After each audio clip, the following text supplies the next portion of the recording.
Welcome to the July meeting of Pittsfield Green Drinks, and take it away, Ari. All right. Well, hello, and thank you for this honor. Um, so I am Ari Zorn. I'm the founder of Friends of Smiley's Pond. But before I get going, I have to thank Jane Wynn. She's she has introduced me to some people that have been very kind of life changing in my life. I'm very honored to have met her. So I want to thank Jane. I got to take a moment to do that. I want to thank Beat. I want to thank Green Berkshires, Eleanor Tillinghast, Mass Wildlife, DOT, the South Egremont, the Conservation Commission. Most of all, my community. And I can't believe I'm saying this, but social media has been a beast in getting all this information out there. Next thing I'm going to say, and this may sound funny, I am a very passionate person and I will no longer apologize for it. It's who I am. So I created Friends of Smiley's Pond because, well, I was becoming very tired with what was going on in the world and all the negative news. And I'm sure a lot of you feel the way I do. You started to feel pretty helpless. And I've been watching Smiley's Pond for over, like, I think 16, almost 20 years. And I've watched all the changes. A new dam was built. I noticed turtles being trapped. And I stepped down into that pond one day. It's full of riprap. And I noticed that there were up to 8 to 10 large snapping turtles drowning, caught up in the sticks. I took a leap of faith because it was quite scary. I jumped off of that very damn wall down onto a massive pile of debris and snapping turtles, not knowing what was going to happen. You know, am I going to puncture my lung or get my face bit by a snapping turtle? But I did it, and that jump is what got me here. You can call it a leap of faith, but I played a lot of sports in my life. I can tell you that the adrenaline rush that I had in that moment, I've never experienced anything like that in my life. But I was able to save creatures. I was able to see something and actually save it and watch it go free. And it was very, very healing. I never realized that Smiley's Pond would end up being a way in this world where we're all so divided right now. Things just feel crazy to me. I'm really not happy about what's going on in any way. But I noticed with Friends of Smiley's Pond, everybody reached out. I sent out an email when these turtles were drowning, and to our local Egremont email server that we have, and said, "Turtles are drowning, come help." People showed up. I started to post photos. I never knew so many people. I found a common ground that all people, Democrat, Republican, white, black, red, whatever you are, people came together on this, and that actually felt good. I mean, it's amazing how we've forgotten how to communicate, but I'm going to get off of that. But it means a lot to me, and it's amazing. It kind of gives me hope to see that, maybe we're not all lost. If we have common ground, and it seems to be a turtle or a kitten saving the environment. But I'll go back to Smiley's Pond. So Smiley's Pond is a Carter Brook watershed. All the water flows downward, hits this pond, and as this dam comes down and goes into the Carter Brook, there are over 33 endangered plants and animal species in that pond. This pond is very, very much alive. I know right now it looks like a weed bed, but a lot of environmental people, if you're on here, you're seeing we're having warmer and warmer winters. It's not killing off the weeds that normally would be killed off, but I was told by Tom Tyning, who's another person I need to thank, and Susie Fowl, they're both biologists, one's a field biologist, that this pond, Smiley's Pond, is at midlife, meaning this pond could have another 50 to 75 years, which is exciting when you look at it. There's a process called eutrophication, and all this runoff that's coming down into the pond and slowly building up the bed of the pond. It's a natural process. It happens to ponds, but the salt that they dump on the roads aids to all of this as well. Salt kills everything. Massa, I forgot the tonnage, but we dump over 150 pounds, I believe, per person of salt on the road yearly. it kills everything. Imagine through time what that damage is doing. But, all right, so next thing. So I wanted to talk about, so the creatures, there's multiple varieties of creatures, but the thing that really got me going was I stopped seeing certain creatures at the pond. I don't know how many of you are on here that actually had lived in the area right next to that pond, but there were times for years when I moved here in 1999, for at least 10 years, every spring the osprey would show up, a swan would show up. I believe it's called the tundra swan, the eagles. Meanwhile, the weeping willow trees have collapsed. A lot of the road work that they did, some related to the technology, to tree work for different companies. I shouldn't name the companies. Cut and hacked some of the trees, and these trees were homes for the birds, the cedar waxwings. They were perches for the prey. And I started seeing less and less and less creatures. I have not seen beavers down in that pond for a long time, but a part of that is when it's filling up, there's not a whole lot of oxygen in that water. I still see the otters. I've seen up to 5, a family, mom, dad, and their little kits. It's a magical, beautiful place for me. I take multiple photos of this. I'll sometimes get there at 5 o'clock and on. I wish those wires weren't there, but you get the point. But it's all about how we protect the environment and how crucial it is. And I spoke in the protest, and that means a lot to me. To me, all these things are related. Protecting the environment and protecting each other, humanity, is what this is all about to me. It's the same thing I do in my business. I'm a personal trainer. Everything I seem to do is about, to me, trying to help people and make their lives better and try to come to a common ground. I am someone, as you see, I'm Black. I've dealt with racism my whole life. It's tiring. It's exhausting. I just want to live in a better world. I'm trying to do my best while I'm alive to make a difference in this world. And this is how, these are one of the ways I plan on doing it. I was really excited. I didn't realize when I did this how many people were out there in the environment, fighting for the environment. I've met a lot of really fascinating people, a lot of like-minded people, things that have helped, to me, change my life. But now going back, so persistence, something like, I feel like there's a lot of organizations out there, but they fall under guidelines and rules. Social media, I have to say, was the number one thing. I started to post pictures and talk about the dam, talk about the turtle ramp that was built by DCR, paid for by your taxes. They put this turtle ramp that does not work. There was no research behind it. I guess I exposed them. But I did it in a way, I involved them in this process. So a lot of these groups are working with me to try to fix this problem. Sorry. Now, the thing that really kicked this off was basically in this world, in the nature world, there's not a whole lot of care unless it's an endangered species. So I found a particular endangered species, my son did actually, right there at the bridge. And that was like tipped it off, and that was proof. So Susie Fowl came down to the bridge. She's a biologist. We documented this turtle. I had photos, I had videos.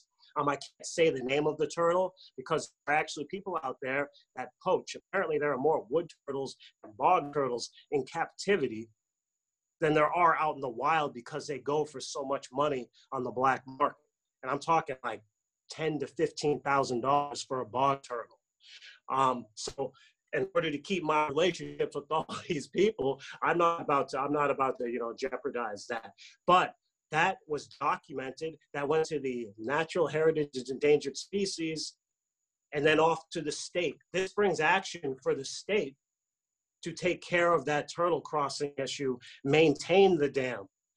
So right now, that's currently where I am. I like to say we, because I see this as a team, that we are. A lot of people stepped out to help me. A lot of people have been supporting me in this, but we're at this current state where DOT is hiring a specialist. There's a lot of, it's expensive, and they're going to look at what they have to do to so these animals can cross this dam safely, these endangered species.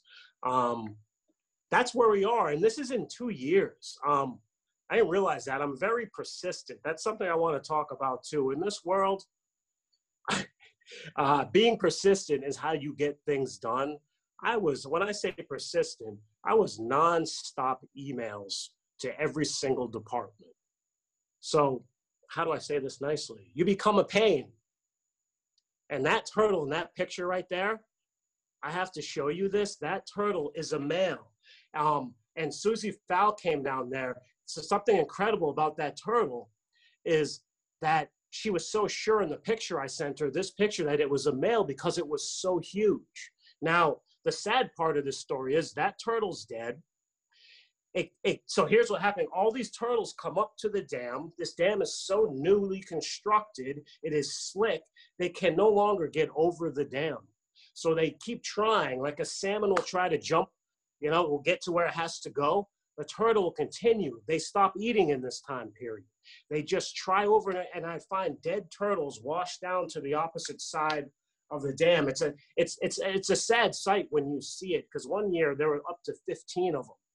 And when that turtle at that size, according to what I'm told by these specialists, could be anywhere from 100 to 125 years old. This turtle has been around the Berkshires forever. To me, I got a lot of respect for nature. I have a lot of respect for these creatures. If you saw them up close, a lot of people look at these creatures and they think, ooh, they're dirty or they're smelly. They have the most beautiful patterns on them. I don't know. You look at them, I see wisdom and I see knowledge and I see a survivor. They're absolutely powerful, incredible creatures that have been navigating this world, dealing with man. I think that's impressive. I think they should be given awards. But anyway, I got to show you. So that very same turtle, I actually did this with my wife. So this is that turtle right here. I did my best to try to preserve it. It's very hard to do, but this is his head. It's funny when it's all dried up like this, it doesn't look as big, but this turtle is probably around 25 pounds. Usually the females are the huge ones. I've seen them up to 30 pounds, but this is this male turtle. And this is called the carapace. This is the shell. I did my best to try to keep it, but I tell you, you could almost add another, half a foot around this when you put all of its, the meat and the guts and everything. I mean, this thing was a beast. It breaks my heart when I see him dead, all because something that man did. And then I hear people say things like, well, we shouldn't interfere with these things. I'm like, well, you did interfere, and that's why they're dead. So I don't buy that whole story. I think we have a responsibility, the same way we have a responsibility to take care of one another and treat each other fairly as we do to nature. Without nature, to me, we have nothing. Sometimes I think people lose the fact that we are a part of this planet, this world, and nature is a huge part of that. We don't survive without it. Yeah. So, sorry, I'm having a moment. Yes, I already said that. Persistence. But the biggest thing, yes, going back to it, persistence. You know what? I'm ready for questions if anybody has any questions. Y'all are welcome to just speak up. Oh, I'll turn my video back on. Y'all are welcome to just speak up. Or Martin, excellent. Go ahead, Martin. You can lower your hands as well. Okay, give me a second. Art, thank you very much. That's an incredible presentation, and I truly appreciate your enthusiasm and your passion for this. Thank you. Can you tell us, why didn't the bridge work? Does that mean that you and others have to transport the turtles over? I have been doing that. I've been doing that for a long time. And sadly, I have to say this year, I've seen the fewest amount of turtles. I've only had to take 2 turtles over this year. I was doing several, but many of the turtles come out all around different parts of the pond. So, but on a good note to that, I've still counted around the same amount of, what would you call it, nesting sites of the turtles all around the pond and across the street. So I don't know if they just somehow adapted and they're coming out at night, but I didn't see them in the numbers that I've seen them. There are tons of turtles though in Smiley's Pond, but the ramp issue, I wish I had a picture of it, but there's a ramp that goes underneath the bridge. So this is the bridge. Here's the dam. There's a ramp that's underneath there. So think about common sense. So here's a bridge, the ramp, they're supposed to go on the ramp on the opposite side of where the dam is. Every creature that is in the water goes to the source of the water and then it tries to cross. So they're asking it to drop, to cross this. It's like it might be a 60-foot ramp that goes underneath the bridge. It's ridiculous if you saw it. And then if the water height isn't right at the bottom of the ramp where they're supposed to get, they got to go up a foot to get there. And then the part that is even sillier is once they get up the ramp, so they come up the ramp, they're now out from underneath the bridge. They go about another 7-8 feet, and it just drops right down to the floor of the dam. Like it's a big joke. Like you figured it out. Now you drop off this dam, but they're supposed to know to take a sharp left. Oh, so they just need signs. Yes, that's right. They didn't get the group text and they don't know what to do. And, you know, I feel like I have the solutions to fix it. I really do, but it costs a lot of money. There's hydraulic studies and all kinds of stuff that I've been learning about. You know, that's another process. This whole thing, like being patient and working with other organizations that move at a totally Here, different. Ari, I found some photos when we went out with you. Oh, yeah. Okay. I wonder. Do you have any underneath the dam? Yeah, one sec. How do I do this? Aha, there we go. So that's the ramp. There you go. Yeah, that's the ramp. Oh. It has zero water source to it. So the part you can't see is it goes all the way under to the back side. And that's where the turtles are supposed to go up on it. Yes, this back side in there. Wow. Yeah, and there are giant boulders that are fixed to the bottom of where the dam is. They're quote unquote naturalized or something. This drives Jane up the wall. She's shaking her head very annoyedly. and those boulders, which I've seen, they become death traps because that water comes over the dam. Yeah. The turtles try to go to the wall of the dam.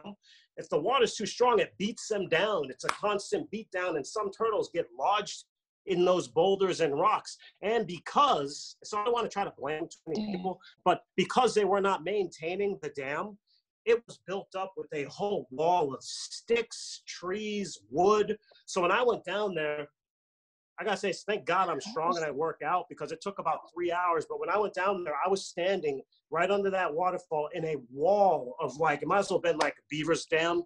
And I had to rip it apart, grab a turtle, throw it over. The turtles were actually so exhausted that not one of them tried to bite me. Wow. Not one of them. I feel like I was kind of like, not to get too, I feel like I was kind of watching like genocide or something. It was terrible. It really was. It was awful to watch. Anyway, next. Thank you. You're welcome. You're welcome to either speak up or raise your hand. Raise your virtual hand. I can't see everyone at any one time. There are too many of you. Everyone loves turtles too much.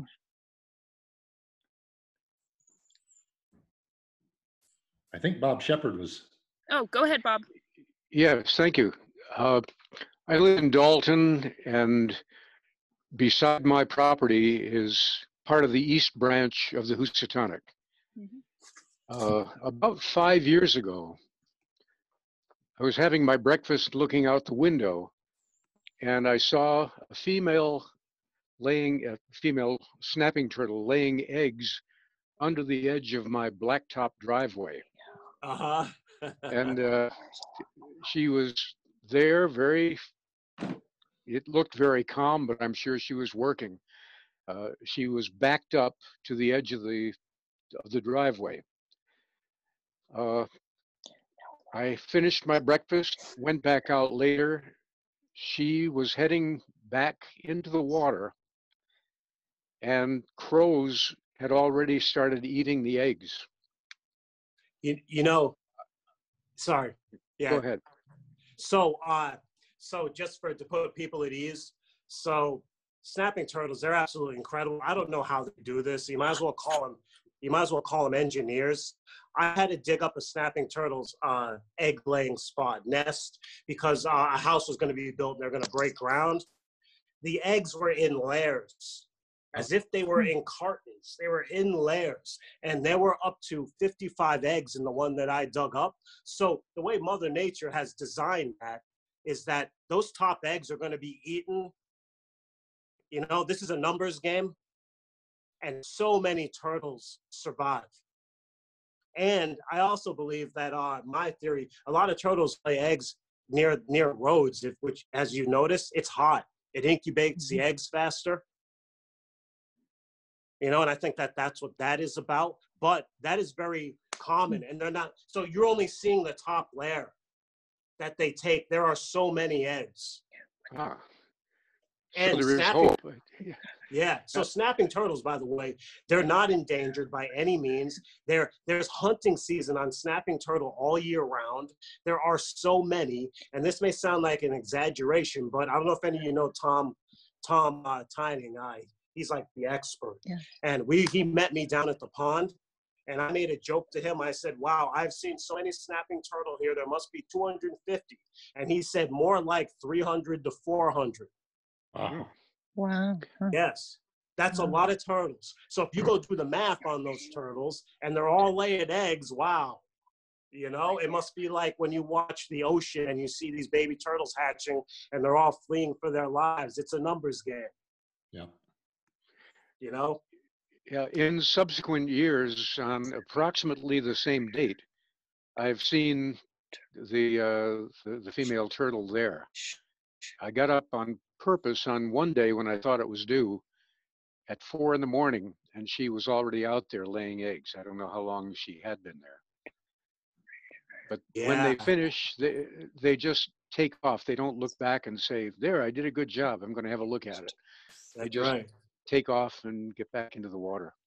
So I got a little something for you. So I was told this. It's funny. Some of the stuff you don't find in books, and I don't know why. It's like history. You find things out as you get older that weren't in the school books. Tom was telling me at the timing of the hatching of these eggs. You know, so they lay their eggs in summer. Sometimes some turtles have the ability. Snapping turtles do as well as painted. If the conditions aren't right, they won't hatch at the end of the summer. They can actually hatch underground and wait. And some of them have like yolk sacs so they can eat. But usually the timing of their birth is on a full moon on a wet day because the ground is softer for them to dig out, which I thought was fascinating to hear. And then apparently, though, what causes problems is more and more people and their lights at their homes. And sometimes the animals are attracted towards the lights that we have. Especially nowadays, everything seems to be about LED. And these things are powerfully bright, and they change the navigation of the turtles. Thank you. Pamela Hardcastle is asking about what about moving the eggs if they're in a dangerous place? What's a safe way to do that? That's like, I mean, you know, that's taken on.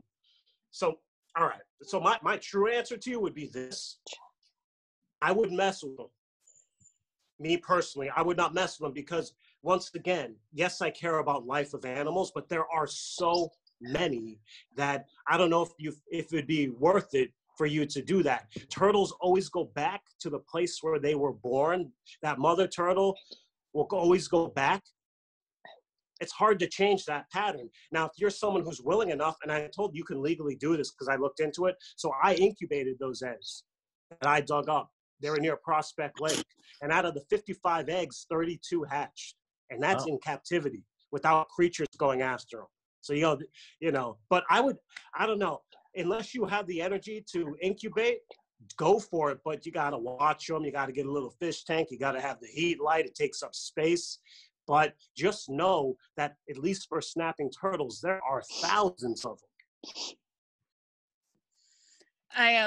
We had Al Blake ask about how do you access the pond. So this image that I've pulled up, it's called Mill Pond is its technical name. Ari, do you know the history of why it's called Smiley's Pond? Is that a former owner or occurred? Yeah, because it was Mill Pond when it was all factories, and factories were going up and down the pond. So it's a man-made pond. It used to be a stream coming off of the mountain. They dammed it up, and they used the water for the hydraulics. So that's why it was actually Mill Pond. And then there was Colonel Smiley. And I can't remember the exact history on that, but wartime, you know, there was a lot of history went down there. Unfortunately, when I went digging, looking for good news, I found once again murder and war of the Native Americans, the Mohicans that were here. I think in there somewhere there's a picture of Turtle Rock. Somewhere in there, there's a big rock and it looks like a snapping turtle. But yes, but anyway, to your question, there was a Colonel Smiley who bought the pond, and I believe that that's still his house is on the back side of the pond. It's beautiful back there. It's like a pollinator's heaven back there. It is gorgeous. And this is just for folks who are unclear. This is South Egremont. This is the center of South Egremont. The old mill restaurant is right here, if you can see my cursor, and the North Under Mountain Road is Route 41 heading south into Connecticut, and this is Route 23 heading west into New York State. Yeah. So to what you said, there's no real access to the pond. And with all the work that I've seen done there and all the endangered species, I don't see how you would. I've gone in a kayak safely, but it's not the type of pond you just go canoeing or kayaking. And it's not that big, and it's loaded with creatures and endangered creatures. And to me, it seems like it just should be protected. I mean, here's a pond that's surrounded by all sides, but one by roads. Sharon, you have a question. I do. Yeah. And first, I just wanted to thank Ari for all the work he's done there. I live in the area, and I've seen, I go by the pond a lot, and I do, stop and take pictures. I do a lot of birding and everything. But my question is, when, for instance, now, for instance, there's more weeds and everything in the pond, and I think you might have answered this before when you said you go in by kayak, how much is it easier, harder, to go in to help the turtles when the water, it's different level, or like now there's weeds, and how easy or hard is it for the turtles? Does it make it harder for them? I mean, this is what I meant. Think about the creatures that have been around here, as long as the dinosaurs. That's their land. That's what they do. That's how they navigate. They've been on this land forever. I mean, it's nothing to them. What's something to them are roads and people. Right. Constantly adapting to us. I think the turtles will be fine if we left them alone, but these endangered species are definitely at risk as the environment changes. We have bog turtles, and they're like this big. We have bog turtles, box turtles, and wood turtles. These turtles are all on the endangered list, and the reason why, and I think it's very important to notice this, the Conner Brook watershed that filters down, we have some of the purest water in the United States and in the world that filters off of that mountain, from the way it filters from underneath and how it comes from up above. That is why we have all these endangered plants and animals. That is more than something that we need to protect.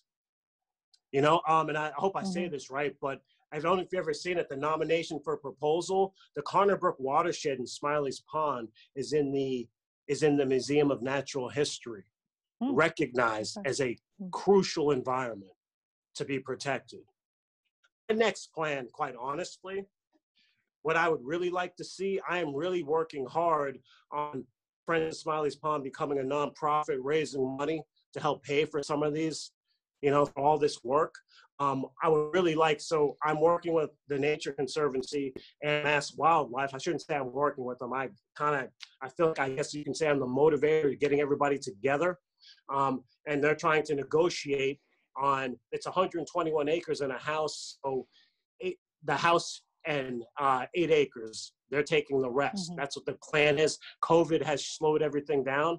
So there's been money on the table, negotiations. My goal would be to buy that house, which is old, and turn it into the headquarters for Friends of Smiley's Pond, turn it into an educational center. I work with the NAACP. I'm an executive committee. I saw Al Blake on there. Hopefully there's a whole bunch of NAACP kids on here. And I like to teach them and educate this world about nature before it's too late is the goal. Like, we live in a place that is so special. It's like this area to me is like a gem. Anytime I leave here, I come back and wow, I'm always amazed at how beautiful it is where we live and all these creatures here. Mm-hmm. Yeah. Mm-hmm. Ari, Lisa Provencher is wondering, what's the purpose of the dam? Well, that dam came when they dammed it up for these mills, and then I guess they continued. But it's funny you bring that up, because I was doing a lot of research on a lot of places are removing dams. And then I don't know if you know what a spillway looks like, but a spillway would solve the problem.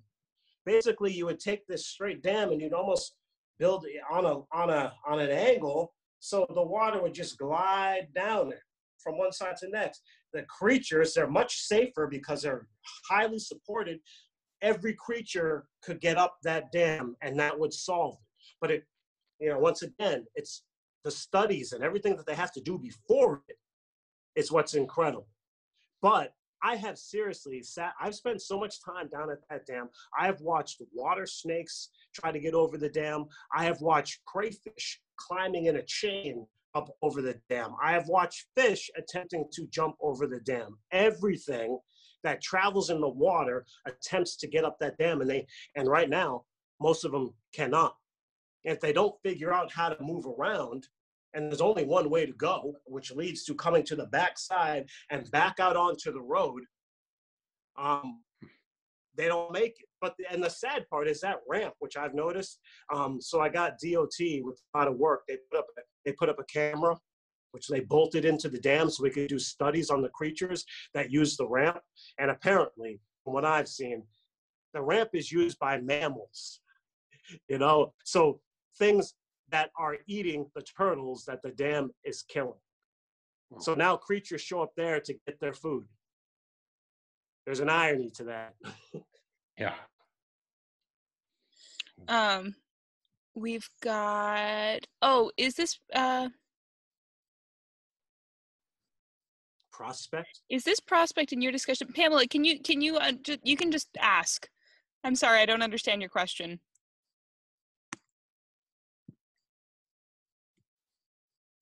Maybe she can't hear me. All right, I got it. Hi, Pamela. Hi, I'm talking about the slidey thing that would be, I can't remember the name of it, Ari. But ramp? The ramp, yeah, duh. It's all right, just call it COVID brain. It's a simple. No, it's basically, is that somehow involved in your discussion with the Nature Conservancy and other groups that might be interested in promoting the well-being of this pond and of the critters? Yeah, it's a huge part of it, because they correct the dam, they correct the ramp. So it's all a part of it. And many of these organizations, these groups, are in support of this, but it comes down to the DOT. They own the dam. They finally admitted that they own the dam, although I've known it for a long time, and with the finding of this endangered turtle that we have documented, they are now going to their specialists to do research on how to correct this problem.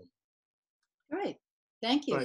But I have to say, that being said, I'm told by some people that this could take years. Oh. When I say years, someone said like 10 to 15 years. Oh, God. By that time, everything's gone. Yeah. So that's where the persistence part is. That's why I want to set up a 501c. That's why I want to become a thorn and make it happen faster. It's all about persistence. It's all about, I hate to say it, nagging people to death. Yeah. That's how you do it. I mean, that is how you do it. They get sick of hearing your voice. They get sick of my posts. They get sick of me calling them out. And that's how things seem to happen. That's how I got here so fast. It's kind of incredible. Mm-hmm. I'm kind of shocked at times. Ari, this is Martin again. Do you have you or any of the people that are supporting you there in South Egremont come up with maybe some template letters that could be shared with other people, like, for example, to write to, is it Francisca Hemmings at Mass DOT up in Lenox, you know, get more and more templates like this out so that other people can use them, put their own names on it and say, I support what Ari's doing there. You know, what can we do to help you? Well, yes, that is happening in ways, and I'm about to make that push. Like I just said, with the becoming a 501c, I plan on making that push even harder. So the thing that has happened here is this, where we are right now with this pandemic, everything has slowed down. And I'm just, at times, I'm adapting in all aspects of my life. So I have even slowed down. Although at the moment it doesn't matter because they are doing what they can do. So giving credit to DOT, they have responded. They have met me down at that pond. Francisca, to me, has been pretty good. Yeah. They move at a different pace than I'm used to. So do a lot of organizations. You know, I'm very, I'm just a doer and I need to get it done. But I feel like they're doing their part, but I will start this push. So I'm gearing up once again right now. And this to me is a part of it. This is giving me some strength and motivation again, but I'm gearing up to go at it again. I look at everything as a battle or a fight, and I'm gearing up to do this again and come at them. I'm aligning the proper people up, and I'm going to go at them, and I'm going to make it happen. I just don't see another way. Good for you. Where are you with the 501c3? I just started talking to someone through the NAACP, a person who I've just recently met, who I'm going to be sitting down with, who's going to be doing some other work with us. Okay. Yeah, so, you know, I've always kind of hesitant about a 501c versus a charity. You know, learning, you know, there's a lot of little things that you need to know. So it's all going to happen. Excellent. It's all going to happen. But the bottom line is Smiley's Pond's not going anywhere. So let's say even a Smiley Pond, let's go up 50 years. It's still going to be there. Whether it's a pond will be different. There will still be a habitat. There will still be birds there. There will still be turtles there. You know, so it's got a longer life than people think, especially when you live there and you drive by, like Pam was saying. It can look really depressing at times when you look at it, you know, but it's also nature. It's also the way things are. Yeah. Ari, Barbara Bishop is wondering what's DCR's role? I think you mentioned them briefly, but are they opposed to what you're trying to do? Nobody's opposed. But I'm pretty sure if they had meetings, they're saying, oh my God, how do we get this guy to go away? You know, and they're not going to say that to my face. But so here's how it breaks down. So there's a battle that goes on in every state about bridges and dams. Nobody wants to own a dam. Nobody. The liability to owning a dam is huge, and organizations don't want that. So basically, they try to claim that they don't own it. So there are a lot of dams, just like our bridges in the state, that are not being maintained. As you all know, we have multiple bridges that need to be fixed. And it's like this crisis. I bet there's a lot of dams that need to be fixed. So when I started this, everyone tried to deny ownership of the dam. But then I remember doing the research. I was there when they hired DCR to do, I know I'm not saying this right because I'm not a biologist, but they did a species count there. And I was like infatuated. I couldn't believe all the creatures that were pulling out of there. So that called on that they found some endangered creatures that they must not have said, that they didn't tell me about, but that brought on someone's attention. What are we going to do to protect the turtles? This delayed the project. So DOT turns around and they hire DCR's engineer, forgot his name, and he came up with the idea of this ramp. There was no research to that ramp or for it to work. I think it was one of those, once again, in politics, which we see, okay, if we just put this up, maybe these people will shut up and we can go ahead with this project. And you all know what I'm talking about. This is the way politics in our world can tend to work. So they put that up, hope no one would notice. It didn't work. I watched creatures dying left and right. No one maintained the dam because that means that you're claiming ownership of it. So all that debris, if I had a picture, and I should have put one of those pictures, it was just a wall. It was a mess. No one was maintaining it. And apparently there's rules about the water flow for all the homes that are downstream that nothing could impact, nothing could impede the flow of the water, yet it was a mess. So here's the thing about it. Until I stepped down there, nobody cared. Yeah. All of a sudden, everybody cares. You know, all of a sudden, if you were to go to take a stick out of there, you have to fill out a bunch of forms and talk to 5 different departments. And, you know, it's just funny how these things work, and people justify jobs in their positions. I understand why. I understand people's safety, but there definitely is a lot of nonsense to this and protecting animals. I mean, by the time we're done trying to figure out how to save something, it's gone. Right. And that's happened in many ways. Barbara's wondering if you've contacted your state rep, who I think would be Smitty, about getting, yes, and Al also. Have you talked to Smitty about trying to change the dam to a spillway? And Al Blake is reminding us all that that Smitty's the chair of the environmental committee. You know, it's very funny that Al Blake is on this call because I almost called Al last week and I just got too distracted and busy. But those very things is what I was going to talk to Al about. Because that once again, when I said that I was gathering up strength and getting data and lining up the right people, that's the next move.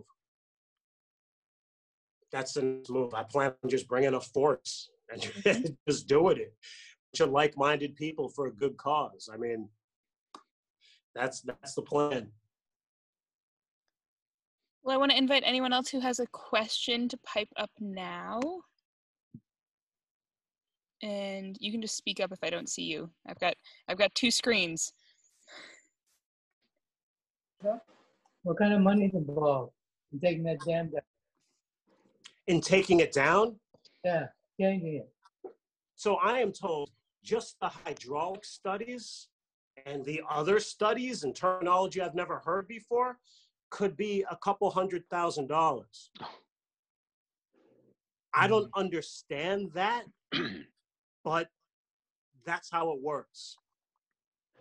Jane, maybe you could pipe up here. Jane has a lot more experience with hydrology than I do. One of the problems is to create the spillway, you actually are taking up flood volume. Right. So that you have to do an upstream and downstream study and make sure that you aren't going to be flooding anything downstream and that the foundation of the bridge is still going to be safe. And they end up spending hundreds of thousands of dollars, first of all, on the studies, and then just to add in the spillway is going to be really expensive. Who has to appropriate that kind of money? Who would appropriate that kind of money? The state? The state. Probably the Department of Transportation, I would guess. I just want to throw in one other thing here. I want to really thank Ari for being such an awesome troublemaker. Hey. Yeah, thank you. I'm starting to like it. Yes. Ari, have you been in a deep knee bend through this whole thing? Yeah, I'm right here. I'm on my physio ball. I'm in my studio. Physio ball. I couldn't see that. I thought you were just in a squat this whole time. Oh, no. Oh, no way. I wondered that for about 15 minutes into this. That would be incredible. Al, I just want to say, or I'm sorry, Ari, Al is saying he really recommends scheduling an appointment with Smitty. He's quite accessible. I can attest to that as well through our work with Beat. And I sure. Oh. What's that say? What's that? Ari reminds me of, what did that say? John Lewis. Oh, really? John Lewis, make good trouble. Yeah, that's true. Actually, that's great. That's quite a compliment. See, but it's funny. So why are we calling it trouble?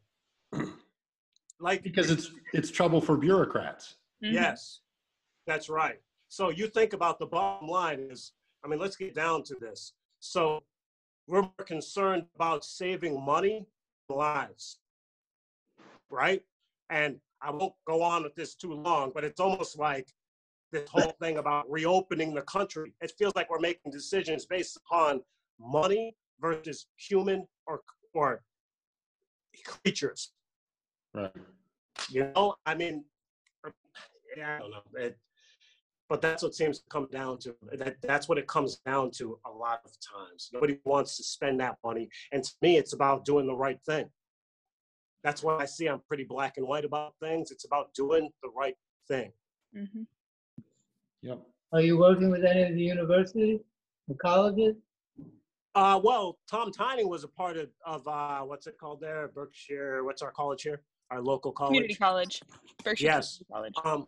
I work with Tom. Tom's like impossible to reach, but he's just Mr. Knowledge. Oh, He's the one. People like Eleanor Tillinghaus, she's Green Berkshire. She has led me and guided me along the way, giving me advice, who to talk to, which has been huge. Like it really has. And Jane's been, Jane introduced me to Chad of the NAACP, and that's been absolutely, I would love to, Jane, I got to call you and tell you what's happened since I have met Chad and our relationship and the NAACP and the sessions programs that we now are founders of. We are the brother program to Shirley with Rope, working with young Black women. We work with young Black men. It's exciting. And once again, it all goes back to one thing for me. It's about making a difference while I'm on this planet and helping people. It's the only thing that means something to me anymore. It's the only thing that matters. When I'm dead, I will know I did something.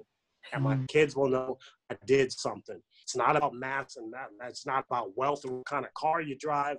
It's about caring for each other. And that means a ton to me. It means everything to me.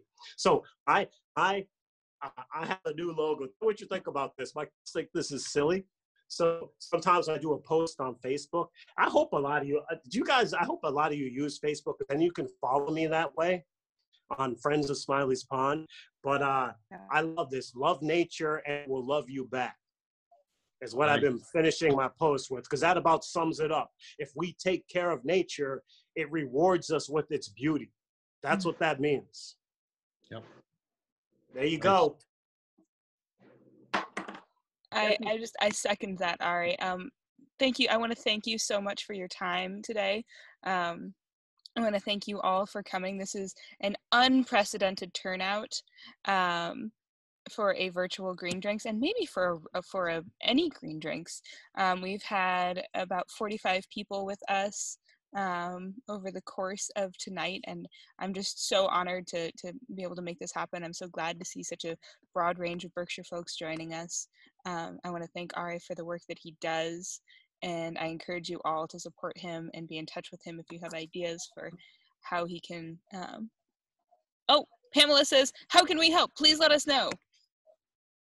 How you can help is, if you're a Facebook person, follow me on Friends of Smiley's Pond. And when I do become a 501c, things are going to start to happen.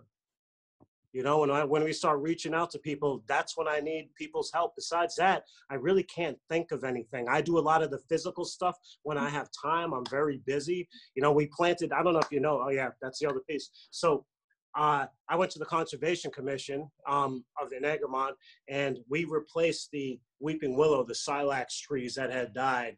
And you could do that because they're native to the area, although someone tells me they're not, but the wildlife sites say that they are.